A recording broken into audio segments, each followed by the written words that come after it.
Welcome to Symbols and Cynicism, a podcast where we talk about all of the things that I love, some of the things that I hate, and this wacky adventure that we call life. My name is Bob, I'm your host, and after a week off, I am so glad that you are here for Drums in a Gym with Nick Riley and the Titanic. Let's get started.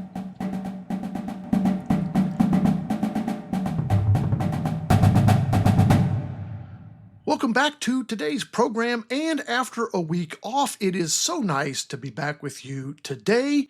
During our week off, we did a little bit of reflecting and planning, and probably ranting, yes.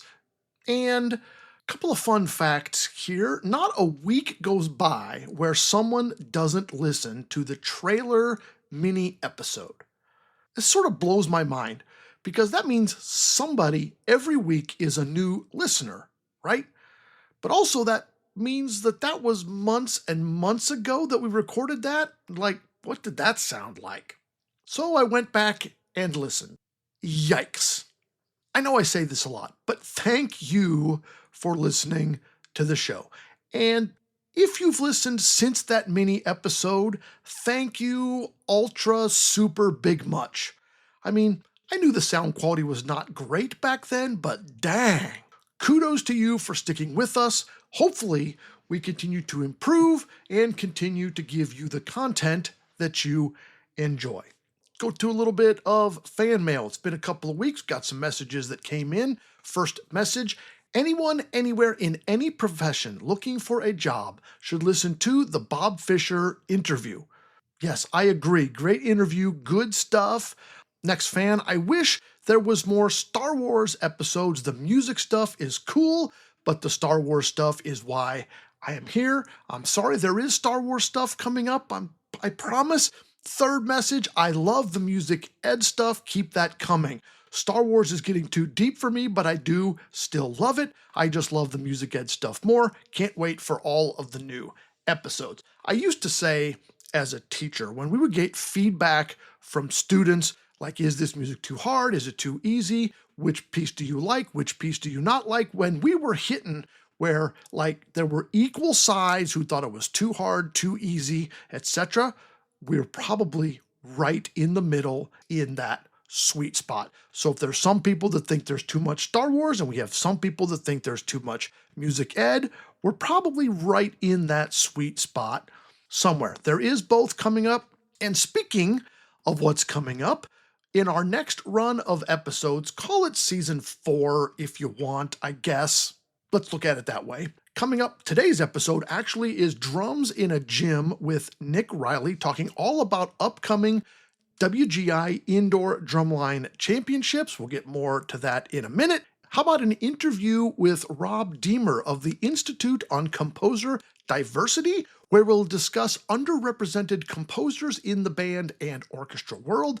How about an interview on band recruiting and retention? Isn't it that time of year right now, coming up April, May? A lot of people are thinking about that. If that interests you, we have an interview coming up in a few weeks with Jen Baer, my very good friend, fellow band director, a master of recruiting and retention. We get all of her thoughts on that subject. Star Wars, we do have Star Wars Day. It's coming up May 4th with a special all Star Wars episode. Drum Corps season is around the corner, so we'll get into previews and early season exploits of the Drum Corps world. Plus, we also have coming up tips for retirement and summer relaxation for teachers, especially music teachers. We've got that coming up. Timely time of year for that. And of course, more Clone Wars coverage with Little Boba Fett, Ventress, The Bad Batch, The Night Sisters, and Mortis. And of course, something neat with Matt all throughout the next 12 episodes, just like always. And can you believe that these next 12 episodes will get us up to the end of June and almost to our 1-year anniversary of podcasting? Amazing. I remember going way back, I said 6 to 7 episodes. If you get past 6 to 7, that's the rough patch it gets into, and then keep on going. Well, we're way past 6. We're way past 7. If you're keeping along at home, today is episode 36. 7. But before all of that, we need to discuss one very, very, very important thing. So listen close. Maul Shadow Lord. No spoilers. Oh my goodness. Have you seen the first 2 episodes? I have said time and time again in real life and on this podcast that Maul is my favorite Force villain. And I've been looking forward to this show for so long, and it has not disappointed. Of course, Disney is releasing them 2 at a time, so as of the recording of this episode, there are only 2 episodes of Shadow Lord out there, but they are great. Again, no spoilers, so don't have to click forward or anything. This takes place roughly 1 year after Revenge of the Sith. Remember at the end of the Clone Wars, you gotta watch it in the Clone War animated series, Maul is captured and then he escapes. Then we don't see him for a while until he is in Rebels, which is much, much later. And then also at the end of Solo, he's only there for a few seconds at the end of Solo. This series will fill in some of that gap between the escape at the end of the Clone Wars and the Rebels Solo era, when he is clearly the head of the major crime syndicate, or becoming so. I don't know. We're gonna find out together. It's a 10-episode run. Looking forward to it. And it is in Disney animation, which I love. And for you haters, I just don't know what to tell you. Disney animation is great. So go watch Maul Shadow Lord. It's looking great so far, and I'm looking forward to more of it. Let's get on with today's show. We have a great interview today with Nick Riley. He is director of ConneXus Indoor Drumline. We're going to be discussing what a lot of us refer to as drums in a gym or indoor drumline, and we preview WGI championships coming up and the Titanic. Let's roll. Bring in Nick Riley.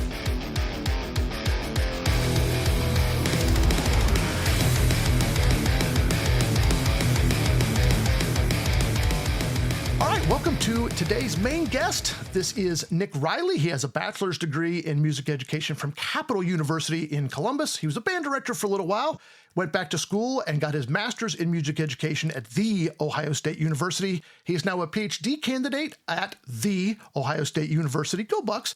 With only his defense and the rest of his paper to do so, nearly a doctor, but not yet. He's also a composer, arranger, marching arts adjudicator, etc. Specific to today, he is currently the director, show designer, and co-founder of the Indoor Drumline based in Dayton, Ohio, known as ConneXus. That's with a capital X in the middle. And let's face it, he's an all-around great guy. Nick, welcome to the program. Thanks for having me, Bob. Appreciate it, and appreciate you shining a light on Indoor Drumline. Yeah, tell us a little bit about you. What did I miss? Tell us something about Nick. Sure. Well, I like to cook. Outside of all of the stuff that I do for band and for the arts, there's not a ton of time to do other stuff, but I've been fortunate that I've been able to make a career doing this full time in a few different capacities.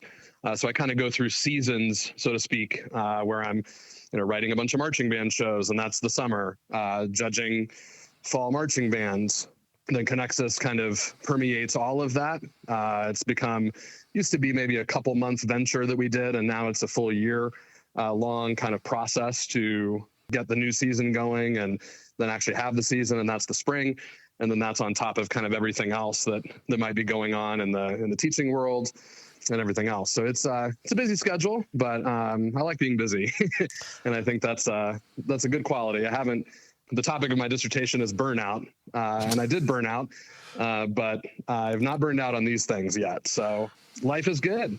Things are going really well, and it's been a lot of fun to kind of get to interface with all these like different aspects of music and the marching arts. Yeah, and like anything, I mean, all of these things overlap. You're in the middle of Indoor Drumline, but you and I are on some marching band design teams, so we've had meetings while you're doing drumline. Just it all overlaps, and they say burnout doesn't happen if it's things you love as frequently. I don't know if your research says that, but when it's things you love, you tend to not burn out as fast because you love it. It gives you that sort of energy sort of thing. We're here today to talk about Indoor Drumline. I think that's kind of an under the radar thing still in the marching arts for a lot of people. There are Indoor Drumline people out there listening, yelling at me that it's not. But from my perspective, I don't think it's as big yet as marching band, for instance, which has been around, decades longer. So first, just tell us, what is indoor drumline? Sure. Yeah. Indoor drumline it's a really cool combination. First of all, it's indoors and it's drumline. So those are the two maybe most obvious things. It's a combination of sport, theater, music, all of the above, all percussion instruments. So the traditional battery and front ensemble, they do permit up to one wind soloist to participate within the shows. That's relatively recent. There's an element of dance that's found its way into indoor. It's been around actually for a while, but it's become much more popular. So we at ConneXus have an 8-person visual ensemble who is wonderful. They're practically a small color guard inside of our drumline. We perform on a gym floor in high school gymnasiums, professional sports venues, kind of all of the above. The gym floor is covered with a tarp that's custom printed and designed for the show. We have props. Show themes are very similar to what you might see in marching band or drum corps in terms of their sophistication and detail. It's very athletic and probably more physically demanding, I would say, than some of the marching band side of things. Tends to rehearse in the winter months. It used to be called winter drumline. That was at least what it was called when I started, because it occurs during the winter. First competitions tend to be end of January, and then everything culminates in mid-April at the WGI World Championships, which just so happened to be in Dayton, Ohio, of all places, which is this great kind of confluence of all these professional sports venues like the Nutter Center, UD Arena, Truist Arena at Northern Kentucky University, the Cintas Center. All these great professional sports venues are within an hour of one another. So it turns out that Dayton, of all places, is the perfect site to host a multi-day event. And the World Championships, thousands of students attend, hundreds of groups from all over the world. It is between the color guard championships that occur the week prior and indoor percussion, it is the biggest moneymaker for the Dayton area all year. So it's a major, major event and is, an exciting culmination. Lots of local circuits as well, like OIPA and MIPA and Tri-State, which all kind of take place in Ohio and surrounding areas that help to support groups locally. So you don't have to go to WGI. But the local groups can spend their seasons in the local circuits, much like OMEA or Mid-States, and then continue on to WGI, kind of like a BOA type thing to make that connection with marching band. So we have about 47 members in ConneXus, so the size of a moderate marching band. And then for us, all of our performers are based on audition and travel internationally to be a part of the group. So we've had kids from South America, we've had kids from Europe participate in the group and literally empty their life savings and move across the world to be in our group, which is a tremendous responsibility for us to make sure they have a great experience. But it's a huge opportunity for them too to do this thing at the highest possible level. So I've been doing it since 2003. So what is that? 23 years now? Yikes. It's in my opinion, the most fun I have in the marching arts is with indoor percussion. It's amazing. Is it interesting, like WGI centered in Dayton for their championships, just down the road, BOA and DCI has their championships in Indianapolis, like the confluence of all marching arts is kind of within what, an hour and a half? What's Indy to Dayton? It's not more than an hour and a half, is it? 2 hour and a half, 2 hours, something like that. So a couple things you threw in there. OIPA, is that Ohio Indoor Performing Arts? Close. Ohio Indoor Performance Association. Oh, so close. And then MIPA, is that Mid-East Performance Association? Yes, indeed. All right, got that one. And then we've been mentioning WGI. That's the national version, right? Winter Guard International. And Indoor Drumline is part of WGI, right? Correct. Yeah, it's one of 3 components. There's the Winter Guard or Indoor Color Guard or Color Guard, depending on how you want to term it, side of the activity. That third, indoor percussion is another third. And then within the past 15 years or so, Winter Winds has developed, and that has composed the other third of WGI. So WGI is a really comprehensive. There's something for everybody, I think, and in one of those three components of the activity. All we need is winter strings and we're all set. Yeah, no kidding. So what was your entry, like first entry into the world of indoor drumline? How old were you? What was your entry there? Sure. So I attended the WGI World Championships with my dad in 1999. At the time, it was held at the Nutter Center at Wright State University in Dayton, and all the events were held there. It wasn't until a few years ago, well, it seems like a few years ago to me, but it's been longer than that, where the championships located permanently to UD Arena. So I went there. My dad was a school administrator with Centerville Schools in Southwest Ohio.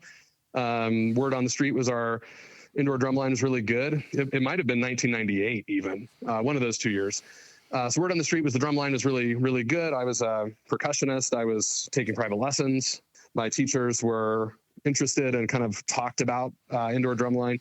So we just went and had these seats on the side that were not great seats, but we went and watched, and it was just incredible. So that was my first time maybe seeing the activity, 98 or 99, somewhere in there at the Nutter Center. Then I became a member of my high school's group. Centerville High School at the time in the early 2000s was a Scholastic World drumline. We'll get into the classifications later, but right at the top, premier, 2004 won a world championship. 2005, my sophomore year, we were second. It was a really great time. At the time, I was taking private lessons with Tim Fairbanks, who's a legend in the activity, and was the director of the program at Centerville at the time. And it was one of those things where you're in a premier program and you're a high school kid and you don't have that perspective of what it's like elsewhere. So it was just kind of normal for us. This is just kind of what we did, and it was really fun, and we loved it, and we worked really hard and all of that. But we didn't realize at the time how lucky we were to have such an amazing program in our hometown. So I was very much kind of indoctrinated in a good way at a young age. So I did that throughout high school. I did have some interest in performing with an independent ensemble, but college, music school became the focus, and I couldn't find a way to kind of blend the two. So I went right into teaching while I was getting my undergrad.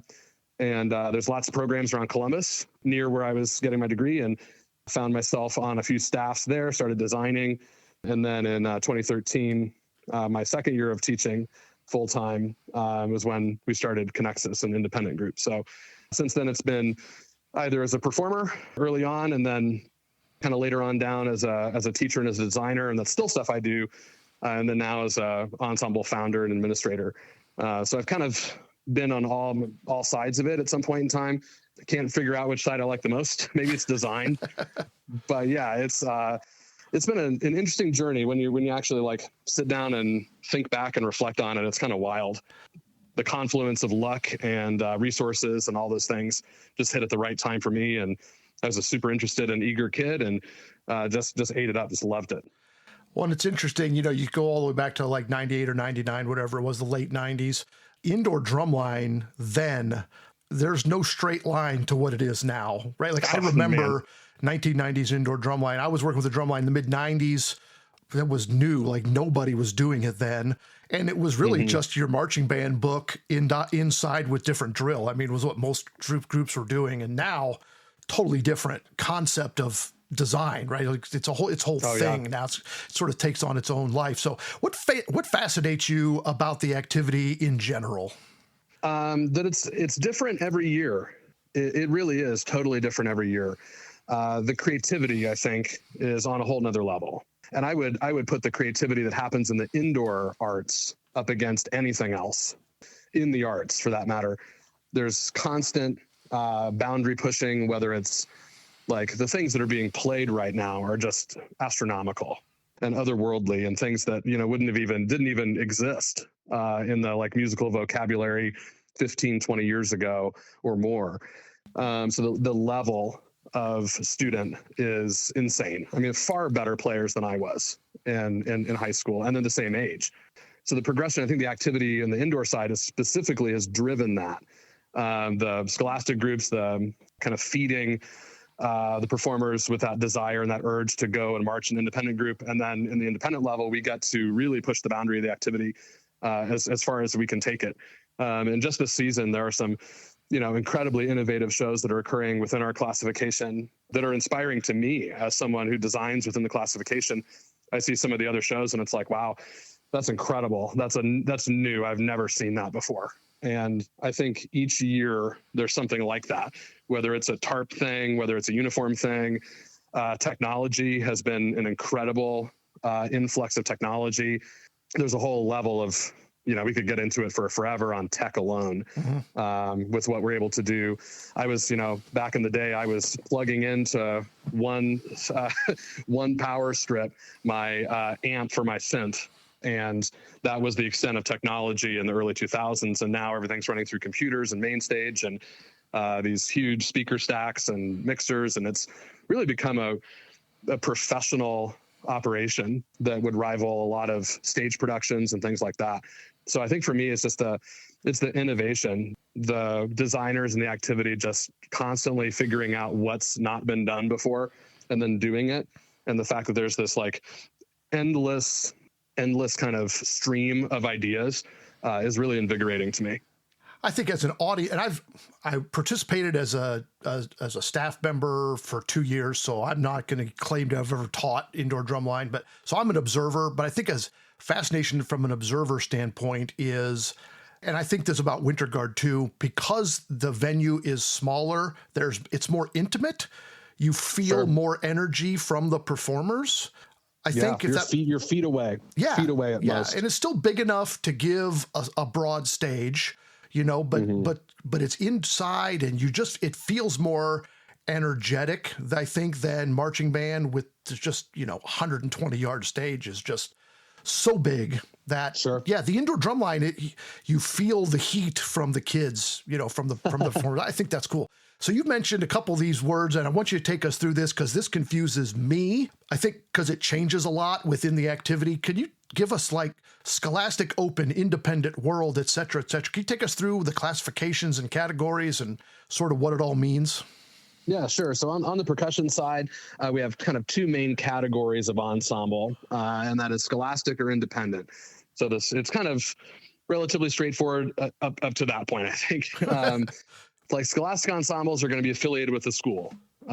So such and such high school indoor percussion ensemble. The Ohio area has plenty of those from all sorts of kind of sub-classifications all the way through. There's representation in nearly every classification in Ohio. So two broad categories, the scholastic groups, again, affiliated with schools. On the independent side, probably the quickest or easiest way to define it is ensembles that are not affiliated with schools. There are some instances where an ensemble is maybe affiliated with a university. George Mason University, for example, has an extremely good indoor drumline that's affiliated with their university. But they do, I believe, accept students from outside of their university to be in the group. And then with my group, we are independent. We have no connection to any schools. So all of those performers tend to be either later high school students who are very advanced players, who maybe don't have an indoor percussion program in their home school, all the way up to college students. The maximum age for indoor drumline, which is different from some classifications of Winter Guard, is 22 years of age. So our oldest member is 22, our youngest member is 16. And we've got kind of I think the average age of ConneXus this year is 19 and a half.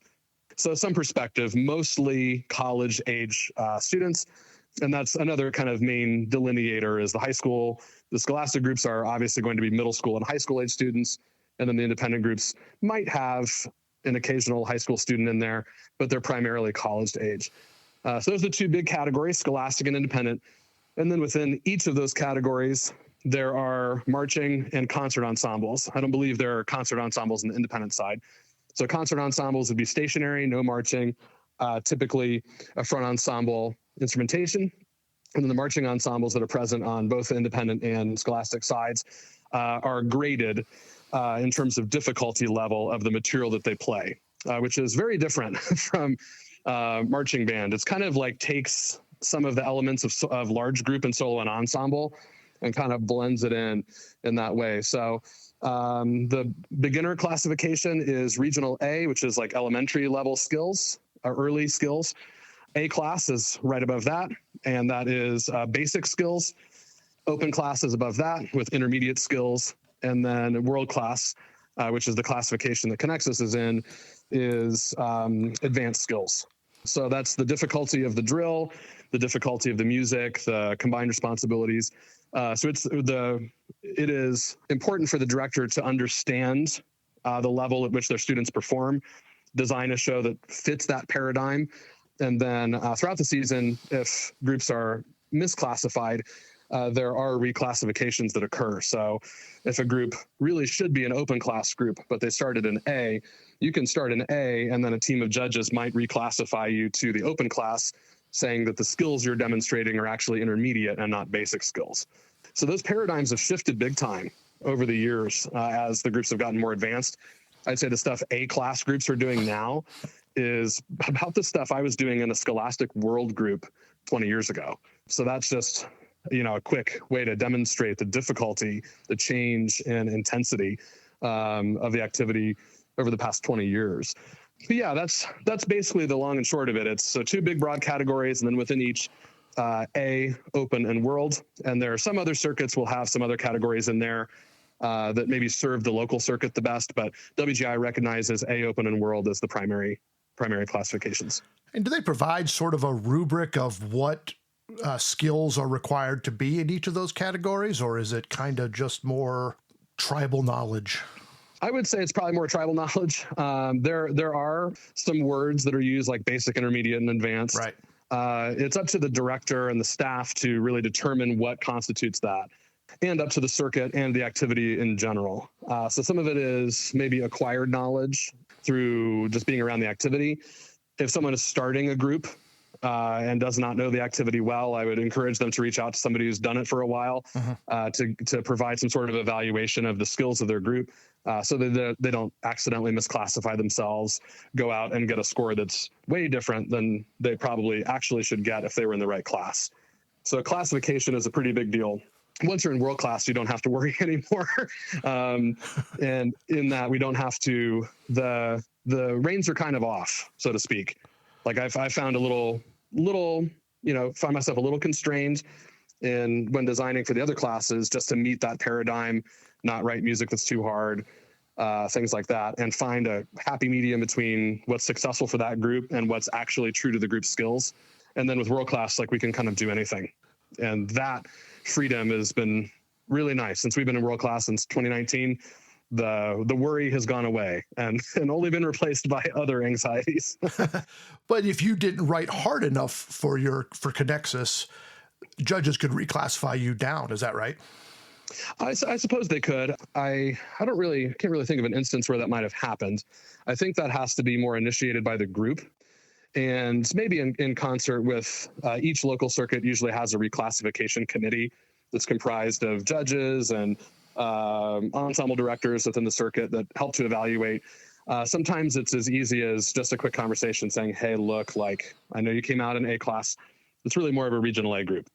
And that's fine. That's not meaning you're bad in any way. That just means the skills you're demonstrating are better suited in a different class. Mm-hmm. And that's a good thing. Not every ensemble's goal is to matriculate up the classification system. One of the groups I write for is an A-class group, and that's best suits their resources. Mm-hmm. They've got amazing players and staff, but they don't have the resources to maybe get to the next level, and they probably won't, and that's okay. And they're working on being a great Scholastic A group, things like that. Yeah. So, yeah, I don't know that they can maybe force a group or recommend or reclassify, but I think that's more of a gentle nudge with the director. And or the director realizing maybe mid-season, like, hey, look, we're struggling here. In this classification, we're probably should be open class instead of world or something like that. Right. So I believe you can reclassify yourselves throughout the season. Sometimes there's video review that happens. WGI does that, where they require like the Scholastic and independent groups that are not in world class to submit a video of their show. Just to ensure that when they're assembling the World Championship schedule, that the groups truly are in the right class and some local circuit didn't mess it up. So yeah, it's kind of a complicated process, especially on the outside, but I don't think it's too much different from selecting repertoire for large group or solo and ensembles. Like, your band's a B band, and that's great. And if you put AA literature in front of them, they probably would be able to play a little bit of it. Right. But certainly not to the level of a super experienced group or anything like that. Right.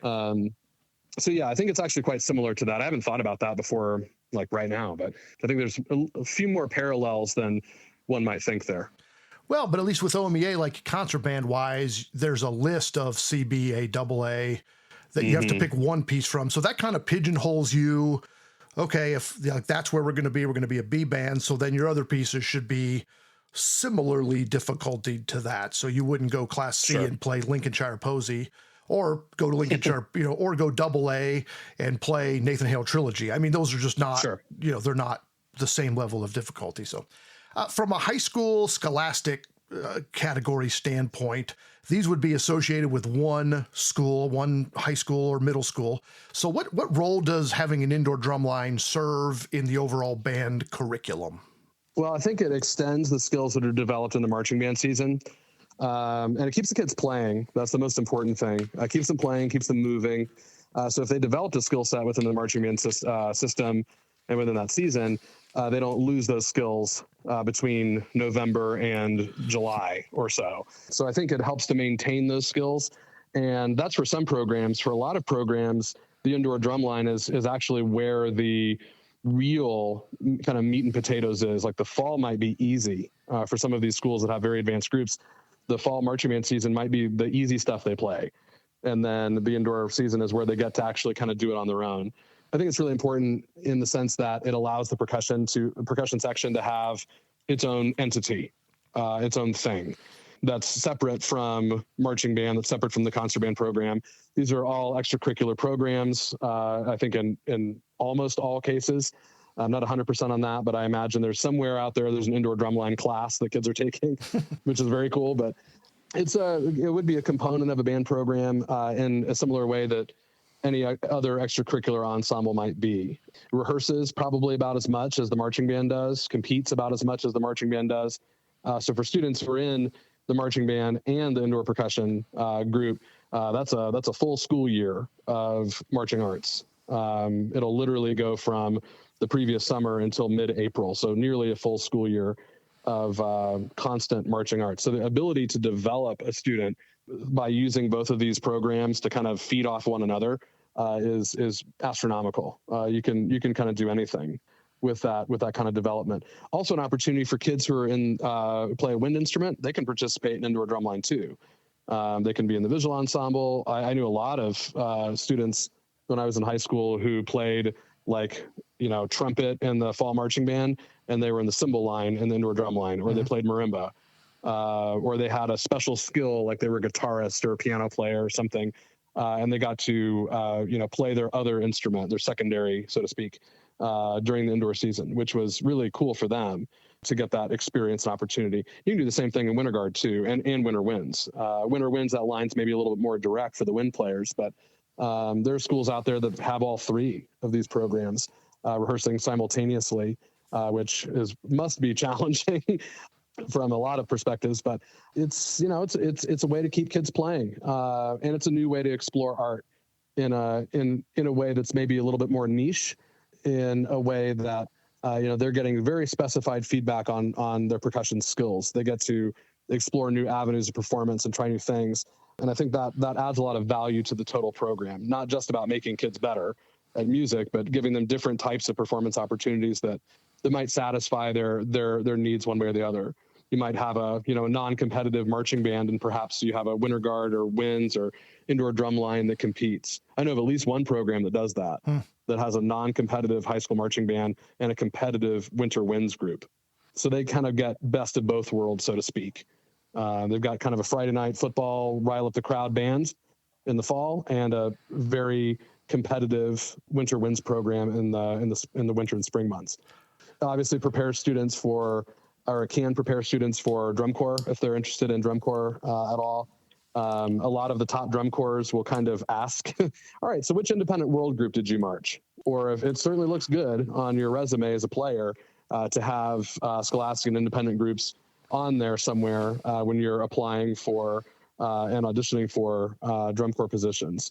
College, prepares kids for college band, and just kind of extends that learning in ways that maybe aren't happening elsewhere. So I'm a big advocate for schools having indoor percussion. I think there's ways to do it that are inexpensive, that are still great experiences.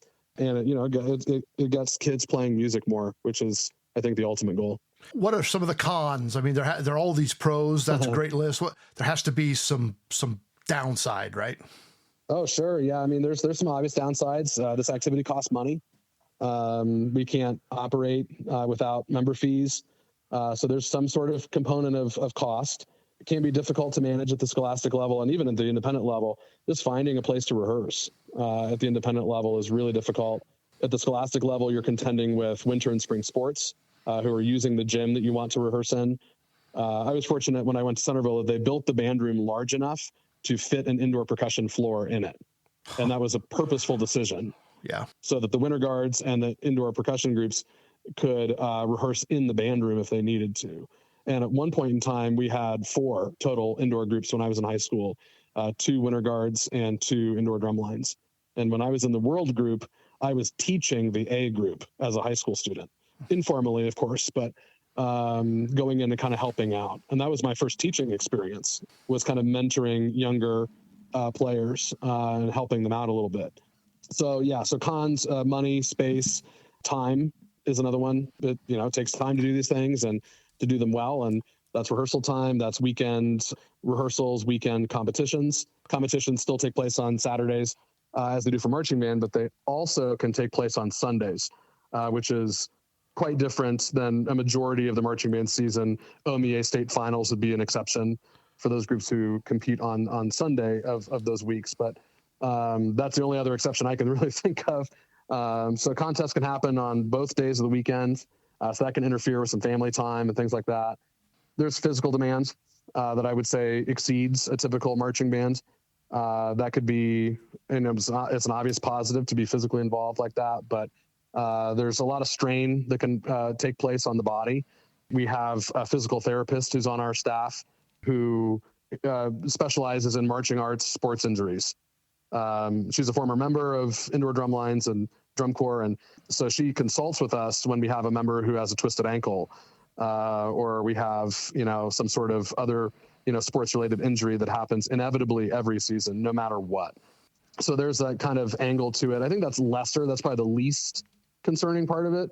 The bigger concerns are on the managerial side, like the director side, getting a staff together, getting a design team together, because you probably can't use your marching band design team for this. You got to find specific people that know this activity well, and they're out there, but locating those people, it costs money to pay those people. So it's mostly like financial, space, logistics, that kind of thing.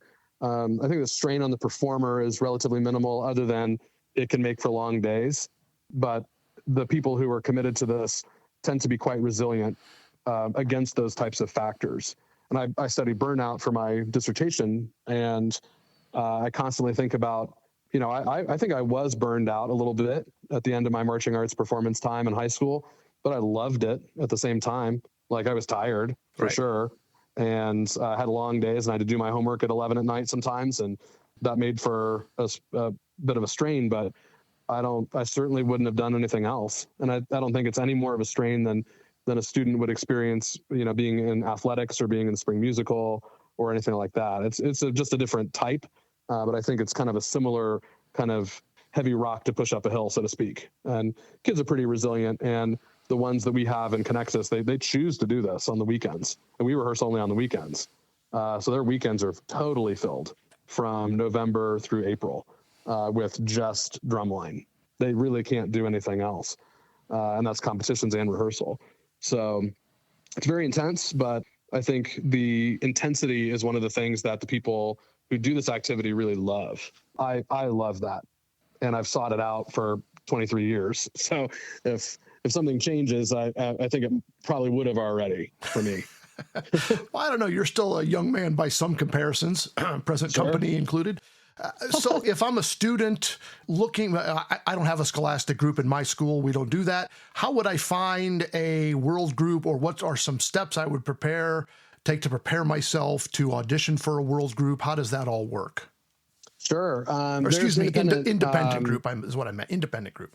Oh, sure. Yeah. There's independent groups of all sorts of classifications that can be kind of anything and any, open or world. And they're kind of scattered all over the country. There's areas with a high density. Like I think California, I just found this out yesterday. California has 9 independent world groups in the state, which is independent world percussion units, which is incredible. I think in the Dayton area, if you were to drive 3 hours in any direction, you would run into probably 5 or 6 independent world groups. And if you were to include the A and the open groups, you'd run into even more. I know that at any point in time, if you were to drive down I-75 between Dayton and Cincinnati, you're going to run into 3 independent drum lines rehearsing within that 45-minute drive between Dayton and Cincinnati. It'll be ConneXus and then Cap City's 2 groups. They have an open and a world group. You go to Indianapolis and you have Rhythm X. You drive north to Michigan, southern Michigan, and you have Redline. You drive elsewhere in Ohio towards the northeast, and you get into Matrix. They have 3 groups, A, open, and world. And then you go south and east and west. You'll run into a lot of groups.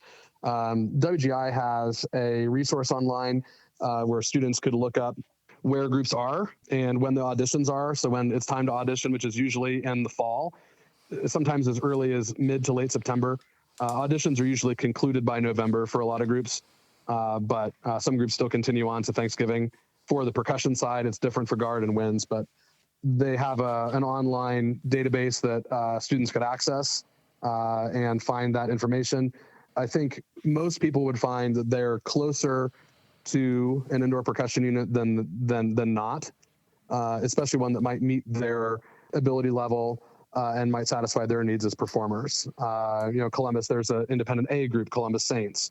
So in Ohio alone, and I hope I'm not getting this wrong, in Ohio alone, I believe there's 2 independent A groups, 2 independent open, and 3 independent world in Ohio.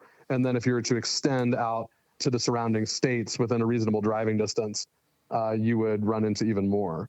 And we have students who are willing to drive for hours. Like I said earlier, we had students who were willing to relocate from a foreign country, from Colombia, the Netherlands, Belgium, and move and learn English in some cases, move their entire life over here for 6 months to do this. That's really humbling when someone does that for, that wants to be in your group that badly, that they're willing to make this an enormous, incredible sacrifice to do so. But yeah, it's I think relatively easy to use that resource and find groups that are suitable and just reach out. I mean, find the social media accounts of these groups, send us a message on Instagram, send us a message on Facebook, and you'll get in touch with the right person if you have a question. Each of these groups have websites. YouTube is an incredible resource that has tons and tons of performances for decades on there that people could look up and learn more about. There was a student in our group, his name is Obed Redder, and he was from the Netherlands, and he created an Instagram account called Obed's Road to DCI. And he drummed on there every single day, and then all these people on Instagram would give him feedback. So famous people all the way down to like Joe Schmo, everybody would give him feedback. He would work on it, and he would keep posting these videos of him playing. He got so good that he made drum corps and he made ConneXus, having no experience prior, nice, other than his school-based ensembles, which were different than those in the U.S. Right. So that's one success story of one individual who's just so intrinsically motivated that they sought out international assistance. Yeah. And so that's one person. I'm sure there are others out there that are like that too. But yeah, by the way, if anybody is interested in the website Nick is referring to, WGI.org is the main website. And then on the left side, there's a pop-out menu where you can click on guard, drum, percussion, etc. And then you can navigate to all of those resources Nick was talking about, WGI.org. So I'm new to the world of indoor drumline. Let's say, besides ConneXus, we'll get to ConneXus in a minute. We'll let you promo your own group here. But what are some of your, maybe historically speaking, like 5 years ago, 10 years ago, what are some of your favorite ensembles or shows? Like if somebody's just trying to get in, they go to look up on YouTube, where do they start? What are some groups or shows? Oh man. So we're going to throw it way back here. I think Dartmouth High School. My mom, of all people, is from Dartmouth, Massachusetts.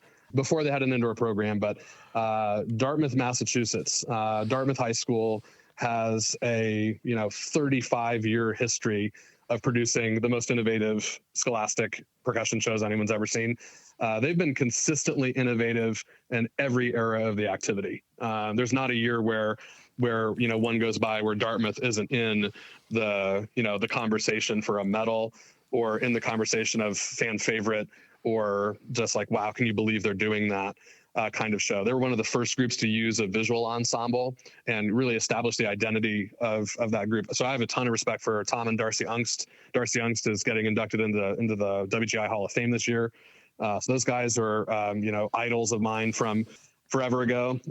I'll say a show that I was in, just because I think it still stands the test of time. And that was Centerville High School 2005.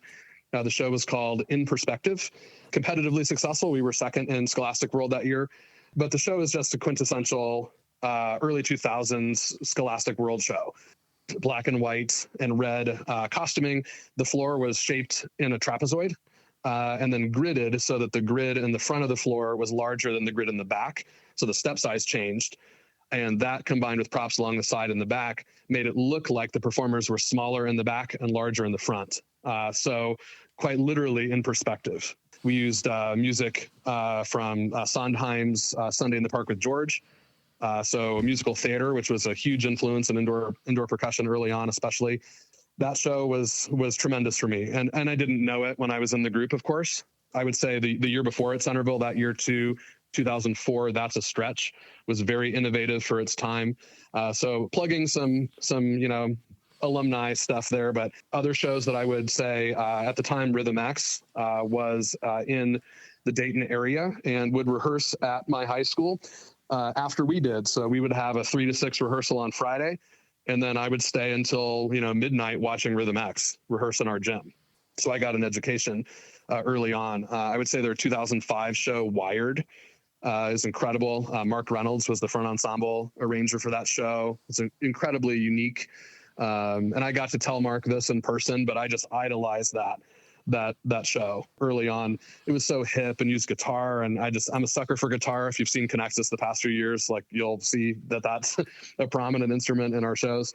So I just loved how they incorporated electronic instruments and were so innovative and interesting. Same group, Rhythm X 2006, did a show called Lunaria, which I would still today say is one of the best paced shows ever. There's another stretch of shows, again, Rhythm X. So I'm showing my regionalism here a little bit. That's okay. Which I think is key kind of early on, is those early influences are probably groups that high school kids see in person at their local circuit. Mm-hmm. Rhythm X, I think it was 2009, Touch, legendary show. I would throw anything by Pulse in the conversation, literally any show. And any show by Rhythm X recently as well. I would say another show, Music City Mystique. I can't believe I didn't mention them earlier. They're like the original independent group, so to speak. They're out of Nashville. They did a show called Hand of Man that blew me away. It was 2014, 13, 15. I'm terrible with years. So I'm someone out there is, shaking their screen right now. But Hand of Man, just nuts. I mean, everybody in the group shaved their head, and it was like this post-apocalyptic, incredible thing. There was just its own unique entity. No one was doing anything like that. That show, I remember seeing it live at a WGI regional in February, and I said to the person next to me, I was like, that's going to win. That's the best thing I've ever seen. And sure enough, it did end up winning.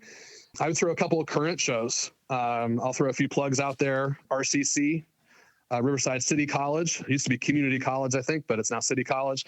RCC is doing probably one of the most incredible indoor percussion shows I've ever seen, if not one of the best marching arts shows I've ever seen.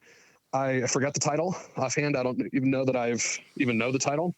But come April, they're going to be in the conversation for a gold medal in Independent World. right up there at the top with a couple other perennial top 3 groups. Broken City did a show, I think it was called Cage, 2018, 16, 17, somewhere in there. That show was wild. Used vocal singing in the show in a way that I'd never seen. It was like their first year as a group or something, and they came out of nowhere and instantly made independent world finals. Like they had kind of been, to my knowledge at least, kind of created out of several other groups that were in that California area and had some extremely knowledgeable people associated with them kind of leading that charge. But for a new group to come out and just burst onto independent world, that was shocking. I'll plug my own group once. And I think YouTube actually took this show down, which is a bummer because it had like 40,000 views for a while.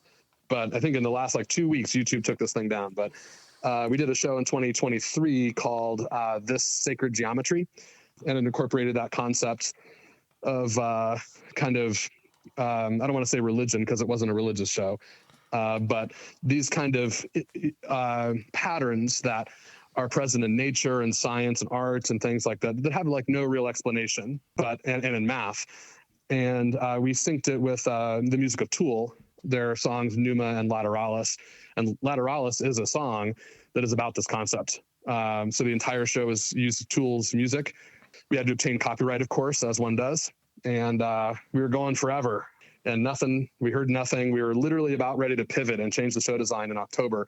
And on Halloween night, I got an email from the Tool's band manager saying that he talked over the idea with the band and the band had personally endorsed our show. Oh, nice. And it's like, wow, okay, well, we can't screw this one up. Right. We've kind of got to make finals now, and we kind of have to be good. And that show was a confluence of a lot of luck and great people that were in the group and working with the group at the time. And it was kind of like a dream the whole time. Like, I think we're still trying to wake up from it in a good way. It was incredible. That show defined the existence of our organization, was that one in particular. So I think that one has been referred to as a lot of shows or is one of those more accessible shows for people who don't know what this is. They might be able to find, maybe they like Tool or they know the songs, or there's some sort of like smooth on-ramp for them with popular music. And the Lunaria show, the Rhythm X06 show that I mentioned, does the same thing. And a lot of these shows maybe use popular music in a clever way. And that's something I love as a designer. And I've always liked. It makes me feel smart. Or at the very least, heavily entertained. And there's so many shows out there. And I know I've missed several that I love, and I'm going to text you later about it. No, that's right. So what I'm going to do, I'm going to look up as many of these that are on YouTube as I can. And I'll sort out all the who did what in what year for you. So I'll iron all that out later in the YouTube playlist. And I'll put a YouTube playlist together. We'll put it in the show description here and on our social medias. And so if anybody wants to kind of, like you said, a smooth on-ramp, I'm also going to toss some of my favorites in because, we could do a combined little, way more about this. I have a very limited knowledge of indoor drumline, but I know what I like. And I know when I see it, you say popular music, and I think sometimes that gets a bad rap in the marching arts, like, oh, it's pop music, but doesn't everyone want to see something that they recognize? It doesn't need to be all of the things they recognize, but even for as much music as I know, if there's a show that I don't know anything that's in the music, I mean, I don't feel as smart either. Like you said, it makes me feel smart. You recognize something, you feel smart. And that's true of lay people watching shows too, right? I think. 100%. So tell us a little bit about ConneXus this year. You're allowed to tell us, right? It's not still like a secret. No secrets. Yeah, we've been competing for a few weeks. So ConneXus, the organization, and ConneXus this year, we started in 2012 in the summer. A friend of mine who I met teaching marching band in the Dayton area, he's a few years older, and he got a job as a drum corps visual caption head, hired me to teach. This was at the Legends Drum and Bugle Corps in 11, 12, and 13. And we were on a tour bus in Muscatine, Iowa, and Tom Denuncio turns to me and says, "You want to start an indoor drumline?" I said, "Sure." And that was it. That's what started ConneXus, was that simple little conversation. We had really no intent of being competitive in our first year. We didn't really know what we were doing. We had run successful Scholastic programs prior. And Tom's a tuba player, so I was kind of like the music side of it. He was the drill side of it. And so the two of us were the design team. in our first year, and we decided to compete kind of midway through the audition process when like 70 people showed up to auditions. And we were just kind of floored because we were in north central Ohio at the time, kind of in the middle of nowhere in a rural, based out of some rural schools in that area north of Columbus. And we had some good local connections with some prominent band programs, but we were pretty floored that many people came out for our brand new little group that no one knew anything about. The title, or the name of the group rather, does come from a Blue Coats show. I always wondered that. Yeah, so drum corps aficionados out there, there is, I think it's 07, 06, again, bad with years, but there is a show out there called ConneXus that the Blue Coats did, and we liked the word, the logo with a big X symbol, and separating us away from everything else in the word symbolizes the kind of like family environment that we like in our group. And I think that's one of the things that people have kind of grown. If they've been in ConneXus before, they constantly reference the familial atmosphere and that kind of thing. And we very much had like an Ohio against the world mentality in 2023 when we were, along with the other Ohio PIW groups at the time, striving to make finals.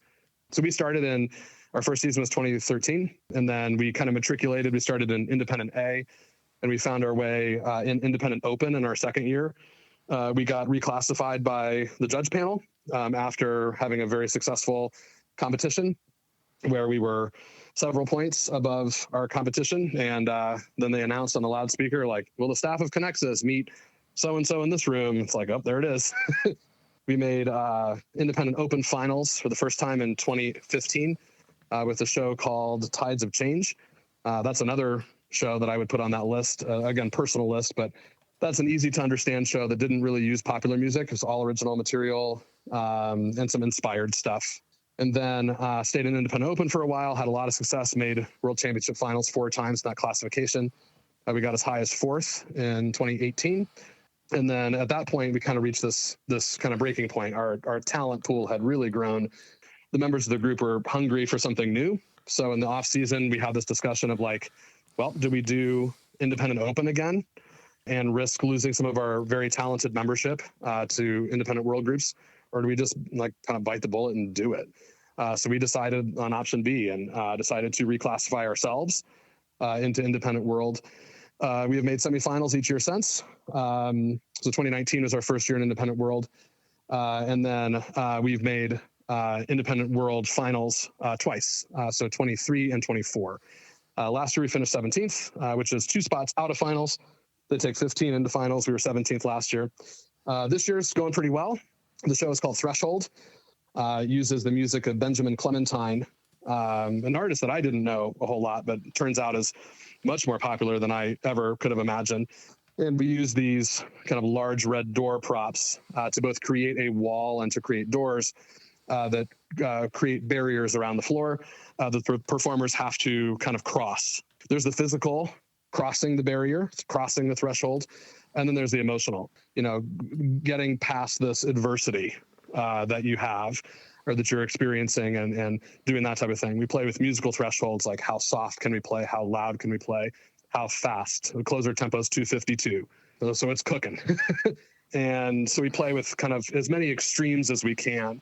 And it's been a nice season so far. We've had obviously some competitive success, which is exciting, but more so than anything else has been just the drive from the membership and the staff. I mean, just a hungry group of people that I get to be around for 3 days each week, and they're just fighting for every inch.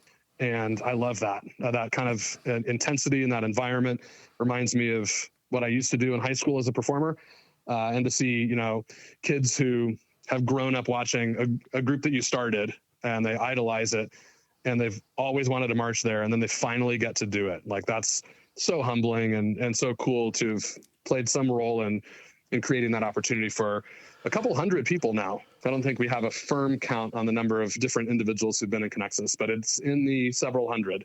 I couldn't even estimate it, but it's been pretty cool to see that. So we're, full steam ahead. At the time of this recording, we're a few days in advance of the Indianapolis Regional. So we're going to travel out of state and go to Indy, compete there in a few days. And then we've got a local circuit championships and then world championships. So we are down to single digit contests and hopefully 3 rounds at the end. And we'll see how it shakes out. The independent world classification is absurd.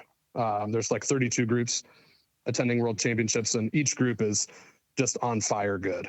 So it's a true war each April for finals in any class, but independent world just feels tougher and tougher every year. So we've got to constantly reinvent who we are and push our performers and push ourselves kind of as far as we can handle it to get to that next level, which is really rewarding when we cross the threshold, so to speak. Yeah, and when you say big red doors, if I've seen a couple clips, these are big with a capital B-I-G door. I mean, how tall are those Correct. doors? 10 feet. I was going to say 10 or 11 feet. They're huge, and God, 4 or 5 feet wide. I mean, they're huge. Yep, they are 10 feet tall and 4 feet wide, and they're quite light. It's just a metal frame on a base that detaches. So a metal kind of door frame. And then we used coroplast. So it's like the same stuff you'd make a big sign out of. So styrofoam-like material. And that's the actual red part. There is a mirror on the inside, which we haven't really revealed yet, but by the time of this publication probably will. So that's, of course, not glass. We can't use glass, but that is the kind of the other hidden part. So they've each got 2 sheets of coroplast on there that have been screen printed, and then a mirror. They open and close, obviously, in one different direction. They just open out, but we can move them at a 6 to 5 at 252 BPM. So if anyone's looking for those for their fall marching band season, you know who to contact. Is it a little bit off topic, but is it refreshing to be able to design visually without having to worry about weather? I mean, marching band, you got, well, what are we going to do with the tarps? Because you have to weight down the props. How big, like there's all those weather considerations when you're dealing with props and tarps and flags, etc. Is it kind of relieving not to have to worry about that? I'd say maybe. I think there's other parameters that we have to deal with that like marching band and drum corps don't. The main one is access to the gym with the prop. So the prop has to disassemble or be transported in some way that's going to be able to make a 90-degree turn in a small hallway at a school. There's parameters that we have to fit in order to get into the tunnel in UD Arena. In order to perform, we have to be able to get all of our equipment up and down, which is a ton of equipment, about $200,000 worth of gear, and then the props and the floor. So I think there's maybe some logistical challenges that maybe outweigh the like, oh, it's nice, it's not windy. We don't have intonation problems ever, which is great, especially not due to weather. So there's that factor that's gone. We have to contend with like winter storms preventing rehearsal. So we had to cancel maybe 2 days or 3 days of rehearsal this year because of that. Because it's going to snow 15 inches, we can't have rehearsal. So stuff like that. But it is very cold. So loading and unloading equipment can be pretty unpleasant. But usually by the time April hits in Ohio, it's like a nice cool 65 and awesome. So we don't get to rehearse outside like all the California groups get to. Oh man, watching them do that is just like, oh, that'd be so nice, just out in the parking lot somewhere or whatever. And for those who don't know, like the backstage area at the UD Arena is not spacious. You come off that floor, you got to make a quick turn down a small hallway, and then there's that huge ramp to get outside. That is not, it's not spacious by any stretch of the imagination. You have to think of all that when you're designing props, right? Yeah, we have to think about all that. We have to think about the number of people it takes to push this gear up and down that hill. We know that we have a maximum of 17 people allowed in the rules that we can use to push equipment up and down the hill, at least 17 that we can provide. Others, if they have the wristband, can come in and help. But we have to choreograph our field entrance and exit. We rehearse that. We were under the gun from timing as well. And that's, marching band too, but I think it's probably even more intense in indoor in that, the slightest flaw in the timing can lead to a pretty substantial penalty. And substantial means like 0.1. And that could be enough to knock you out of finals. When it's razor thin and scores are separated by like 0.001. It's really tight. So we can't afford to have any of those problems happen. I'm going to knock on wood right now. That doesn't happen, but all the design process includes like, what's it going to look like in UD? Our Pieware files are set up to look like UD Arena. The lighting in the Pieware file is set up like UD Arena so that we know how the light is going to hit the floor. and what it's going to look like underneath the lights, which are directly on top as opposed to far away. Mm-hmm. So the kind of glint of the light is different. So you have to consider that. And so, and obviously the logistics of getting in and out of there. They open that little curtain and you've got, and I don't know how many feet wide it is, 12, something like that, to get all of your gear out.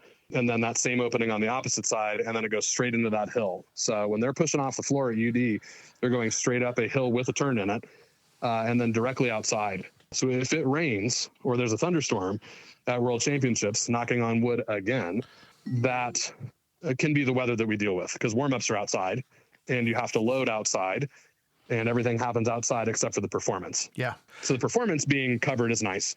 Do they have that? Do they have that like warm-up tent for the drum? Like for Winter Guard, they have like an outside, like a giant tent for them to warm up in. Do you guys get that or no? We do. That's I think everyone in the indoor drumline community is like last ditch would be that tent, just because it's so boomy and loud. So we love playing outside when we can and love rehearsing outside because we can finally hear some clarity and we can start to clean things up quickly because gyms are boomy. Yep. We just played in a very boomy gym this past weekend and it affected the performance. So there are some environmental factors, I think, that maybe aren't present in, or they're probably the same environmental factors when you think about it, but they're just in different ways, maybe. Right. Or different degrees of intensity, stuff like that. But yeah, it's, you got to think about all these things when you're planning. And we had, tough props to handle last year, and that was a real struggle getting those in and out of the arena. And we've gone through, I think this is our like third or fourth different configuration of how to get the props in and out of the arena right now. And we're trying a new one this weekend to make it easier on the performers. We've had to have the props, reconfigured and I don't want to say repaired, but reconfigured so that they could function better with the things we're asking them to do. And that I think is maybe more extreme than marching band. Yeah. So where is this activity headed next? Like what's, I think 30 years ago when I was involved a little bit in indoor drumline to today is like, they're not even the same activity other than drums inside. That's kind of where it stops. But it was like, what else are groups going to do? It seems like we've reached the end, and I know we haven't, but what else can we do? I think the next step is going to be just like more groups. I think that's kind of maybe the obvious one. More groups and higher classification. So I see the world class, the open class really growing, but then you go down to A class. And there's like 120 groups that come to World Championships. It's like a mini BOA Grand Nationals in one classification, and the Winter Guard side of things is even more. So I think it's just more groups, independent and scholastic groups. That's probably the first step. I think the next step will probably be some sort of technology. I don't know what that is next. We've kind of done a lot of things with sound over the years, with amplification, with morphing sound through audio and computer and all that tech that I know very little about. I hire a guy that does. So we have several sound people on our staff that are brilliant and they know all those things so that I don't have to, that takes the burden off of me for knowing that. But probably some sort of tech thing. A couple of years ago, we saw a bunch of groups start to use like televisions in their show and do some really high tech things with lighting and televisions. I think that's still present in the activity, but it's expensive and it's hard to do. And when it fails, it's tough. So I see that kind of continuing in a way. And there's some groups that do that and they do that so well. It's like exceptional. I think of Matrix when I think of like the use of lighting and televisions. Like they're the group that sticks out to me is like they maybe weren't the first group to do it. They were one of the first though. And they have just done just about everything I think you can. It'd be really nice to turn the lights off in the stadium. I'd love that. Like if we could do something where we could request like lighting, and I think that's probably coming. That seems maybe like a logical thing where we could request a lighting arrangement for the show from the host with LED stuff and all those cool things they're installing in high school gyms now with all the lasers and all that. I saw one of those like last week. It's incredible. So I think with all that tech that's happening in those, high school gyms and those big professional sports arenas, I could imagine that some of that tech will start to bleed its way into the activity and like a lighting, like a change in the performance environment. RCC is doing some of that this year with audience participation in their show. They're certainly not the first group to utilize the audience, but I think the way that they're doing it is pretty kind of straightforward, but it's so cool. It's so effective and fresh. I think stuff like that, like audience participation. Maybe there's like an app on the phone that people can download. That's happened a little bit in the past, here and there with indoor and drum corps. And then, bringing the audience into the show in some way feels like a logical next step. So maybe it's like cool lighting stuff, audience involved in the show. Obviously, anything to do with the tarps or the props, there's going to continue to be kind of natural innovation there. The musical things, I mean, it's kind of hard to imagine what the next level of music and drill might be. I think we're seeing it emerge, and we've seen it emerge every year. And when you think about it in the moment, it doesn't seem like much, or doesn't seem, it's just kind of like what everyone's doing. But when you reflect back on it like 20 years, it's like, oh my God, yeah. I can't imagine playing anything like that as a 19-year-old. Well, was it Avon last year that had like the floating drums? Oh yeah, yeah. Mm-hmm. I mean, that was great. Like, who would even think to try that?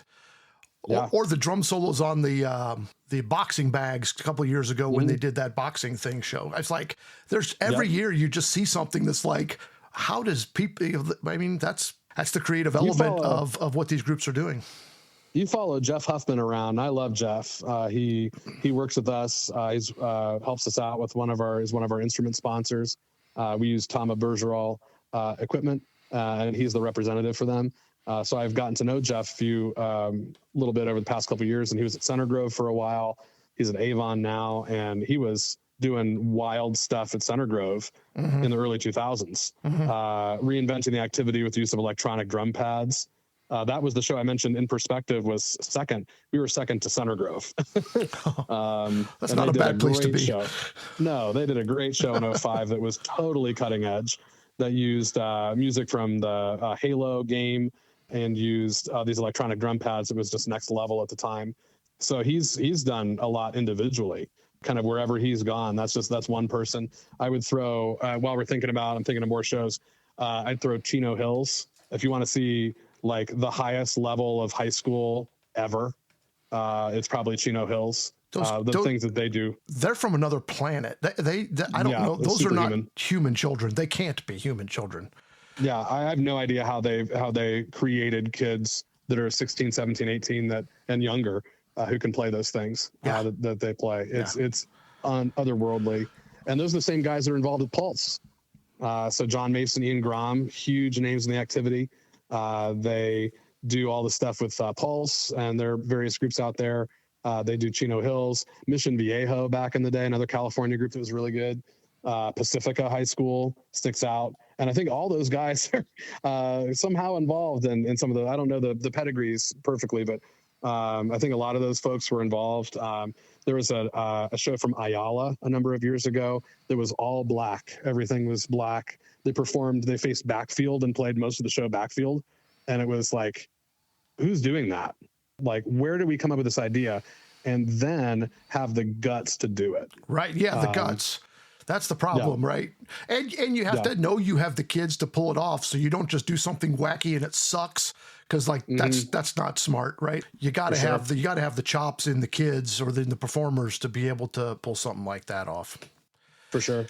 Hey, Nick, thank you for spending so much time with us today. I know you're like hugely busy with the Nexus season at its Nexus. Haha, see what I did there? And then anybody that wants to look up ConneXus, that is ConneXus, ConneXus, just like it sounds. And also your doctorate wrapping up here, and I'm sure you're in the middle of the job search thinking about what comes next, so tons of stuff. Can we talk a little Star Wars, though, before I let you go? Sure. Are you a Star Wars guy? I'm not at all. Good. Those are the best. So on a scale of 1 to 10, 1 being you are not sure who Luke's father is, and 10 being you know about Luke Skywalker's evil clone, how big of a fan are you? Oh, man, I'm like a 2. I think I've seen one movie in theaters like maybe 5 years ago, something like that. All right, great. So which one's your favorite movie then? I have no idea. I couldn't even name it. Okay. Because I've seen like one. I had a friend in elementary school who was super into Star Wars. And he tried to, I was like a serious kid, like a really serious kid. Not that folks who like Star Wars are like unserious in some way, but I was like overly mature for my age, I think. Okay. So I just really struggled to get into anything that was like space or fantasy. So yeah, I struggled with it. Music's great, obviously. I was pulled in by the music, I think, but right. I don't even remember that movie. I liked it. It was fine. Okay. But like I said, I'm like a dud when it comes to Star Wars. I don't know anything. Do you have a favorite character? Oh, I couldn't name two. You I don't could. think. Well, I know. you're doing Desperate. great then. So, well, maybe that's my mission in life is to get you involved in Star Wars. You've shared all this drum corps knowledge with me. I could share some Star Wars knowledge with you. Oh yeah, man. I need all the help I can get on the Star Wars side. I was listening to like some of the podcasts and prep for this, and I knew I was going to be the worst. Like I knew that everyone that came before me was going to be like way more knowledgeable. That's all right. All right. Most of the podcast is music ed. We toss in some Star Wars here and there along the way, so it's all good. You knocked it out of the park with the drumline stuff, so you're still an A+. You're an A-lister for the Symbols and Cynicism podcast. So, ooh, man, I appreciate it. Thank you. Hey, thanks for spending time with us today. Best of luck to ConneXus. I'm hoping to come down to some of World Championships, so maybe we'll run into each other. I certainly want to catch the show in Dayton at some point that weekend. And maybe we'll hang out a little bit, and I can hang out with the ConneXus crew a little bit. Yeah, please come on down. We have there's another little commercial. We have open rehearsals at Championships Week, so we highly encourage anyone who just wants to show up. We usually publish our rehearsal site on our social media, so anyone who wants to show up and just watch some drumline for a while, they're more than welcome to do so at any time. We love the support. We love an audience, and when you're rehearsing 10 days in a row prior to World Championships even starting, it's nice to see a human face. Yeah. When you're deep in the trenches. So yeah, everyone is more than welcome to come and hang out with us. And it's just a big party down in Dayton with some real serious playing and moving going on for 2 weeks in a row with guard, percussion, and winds. It's an incredible 2 weeks. I think one of the great things about the event is the performances are so high level, awesome, but yet everybody is just so down to earth and cool, like behind the scenes and in the hallways. Yeah. And it's a family, it's a party. And my first winter guard World Championships was last year. And nice. I was just blown away. And it happened to be that a buddy of mine has a world group, and had a couple of people that were supposed to be helping him move props that got sick and couldn't make it. He's like, here's a wristband, you're moving props. So I'm standing there like in the tunnel for my first time. Don't screw up. Make sure you get all the rifles. I'm like, oh my gosh, I was so nervous. I don't remember the last time I was that nervous. And he has some super high powered people from like Boston Crusaders on his staff. So I'm standing there next to like Heather Graham. She has no idea who I am, but I'm like, oh my God, that's Heather Graham. Mike Townsend's right there. So that was one of the things that really got me early on. Is like one of the first people to judge ConneXus. There were two people that judged us early on. One was Ralph Hardiman, and the other was Dennis DeLucia. Oh my God. I know. And meeting those guys, meeting Scott Johnson in Critique, I would have never met any of these guys. But having Ralph Hardiman be so inspired about one of our kids who was playing with a wrist brace on that he wanted to talk to her after the performance. Wow. And it's like, girl, you've got no idea who that is. Yeah. But we're gonna make sure you know. Your name's on my drumstick, like crazy. Yeah, Dennis DeLucia was one of the judges the first time he made finals in 2015. And I will never forget, we get to the end of a brutal independent open prelims. There was no semifinals at the time, so it was 40 groups that had to get distilled down to 15 in one round. And we ended up, I don't remember if we won our round or got second, something like that. So it worked out really well for us. And at the end of the tape, Dennis DeLucia says, I think I'll see you again tomorrow. And that just, man, I get emotional about it now. Yeah. We heard that legend in the activities, like recognizing the art that we're making. So fun. It's really cool. Oh, and legend is an understatement. I mean, I don't know if there's a bigger word to use, but those guys, amazing stuff. So, hey, best of luck with your defense on your doctorate and the job search and all of the ConneXus things. And we'll talk soon. Appreciate you, Bob. Thanks for all you do for the activity. That's it. No. Breathe. Find your happy place.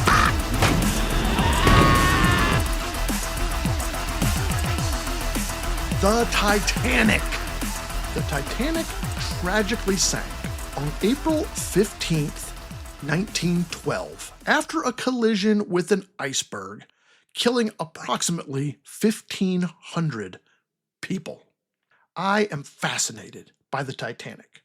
When Harrison was little, he was fascinated with the Titanic. He had a book called 882 and a half amazing answers to your questions about the Titanic. And I think he memorized all 882 and a half answers. Why 882 and a half? It's the length of the Titanic in feet. The beauty of the ship, the size, although small by today's standards, I'll grant you, the engineering marvel, just amazing. But that movie sucked. The romance sucked. The draw me like one of your French girls, Jack, sucked. The makeout session in the car sucked. I'm king of the world. Yeah, you're king of sucky movies. Can they both fit on the door? Who cares? This movie sucks. It's been 84 years. Yeah, it's been 84 years since this movie started. So you saved that diamond through all of the hardships, World War I, the Depression, World War II, and so many other things. You could have sold it. You could sell it now and set your great, or whatever grandkids up for life. Nope. Plunk it in the ocean and die in your sleep. Selfish. Look, the boat in this movie is amazing. But I can see that in a documentary. The only good part of this movie is when the ship is sinking and the guy falls off the back of the boat and bounces off the propeller. That is great cinema. That is James Cameron at his finest. To be honest, James Cameron hasn't done much for me since 1994. True Lies. Anyway, Titanic, the real story, love. Titanic, the movie? Nah, man, toss it in the ocean with the blue diamond. I feel better. You feel better? I feel better. Homework for the week, it's easy. Go watch Mall. It's only 2 episodes, less than 30 minutes each. 2 more are coming next week, so by the time you're listening to this, there will be 2 more out tomorrow. They come out on Tuesdays, I think. It's great. Go now, do it. And if you have already watched the first 2 episodes of Mall, then start a rewatch of Mandalorian in preparation for the new movie coming out May 22nd, The Mandalorian and Grogu. You have a little over a month, but you got 4 seasons to watch. You got to watch Mando 1 and 2, then Boba Fett, then Mando 3. It's a great series, lots of great stories, lots of great things to talk about, and then I'm looking forward to the movie. Okay, that's the show. Make sure you leave a rating, drop a comment, or send a message on the app of your choice. You can text the show with the link at the bottom of the description, and new on our host, we can text you back. That's new since our last episode. Also, check out the merch store at themarchingarts.com/RHS or our YouTube channel at Robert H. Sloan RHS Music. We hope you'll join us next week for an interview about band recruiting and retention with band director Jen Baer and meetings that should have been an email. Thanks for joining me today. The theme music is Superfly, written by me, copyright RHS Music. The show logo is designed by John Suh, and the show is produced by my sister, Kathy. I hope you'll join us next time for more reflections and rantings on symbols and cynicism.